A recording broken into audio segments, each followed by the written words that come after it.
gont a gonta penoz eo ganet ar stermerien. Ur vecheoa, ur vech ne oa ket, met ur vecheoa memestra, ur potr e an o a oa Yann, hag Yann a oa ur brek hag ur park. Un devez, Yann a te ar park evit labourat an douar. Yann a klev, ma karez veche kouret. Yann a sel peupler a neval nintra. Pem minut goudese, Yann a klev, ma karez veche kouret. Yann a sel peupler hag evel ur korrigant bihan. Yann a lavar lia, hag ur bern korriganet a te deus ar c'hoat evit mon er park da labourat an douar gant loaioù bihan. E pem minut tout a zo echu. Yann a ten deus en ti, hag evrik a lavar mateo ar park. Yann a lavar ya evit ober ur souezadenn.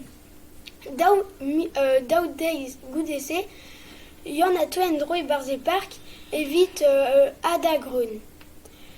Yann a klev, ma karez veche kouret. Hag Yann a sel pepler hag evel ur korrigant bihan. Voilà, Yann a lavar ya, hag ur bern korriganet a te deus ar c'hoat evit mon er park da adagroun gant ezorn. E pem minut tout zo echu.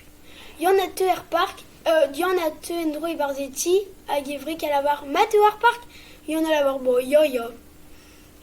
Daou viz goudese, Yann a te en droi barze park evit vel maio mat ar pen maïs. Yann a blazata un pen maïs, hag Yann a klev, ma karez veche kouret. Hag Yann a sel ur bihan korrigant. Hag Yann a lar, ya, hag ur bern korrigant, zo te deus ar c'hoat evit mont d'ar park da blazata a greun. Hag e pem minut ne chom nintra. Hag Yann a zo linva. Hag ar korrigant a lavar da Yann, ma karez veche kouret. Hag Yann a lar, ya, hag tout ar korrigant zo linva. Hag an dour zo kreski, an dour e oa e pepler. Setu penoz eo ganet ar stermerien. Echu ar kontadenn, lost ar blik war an drezen.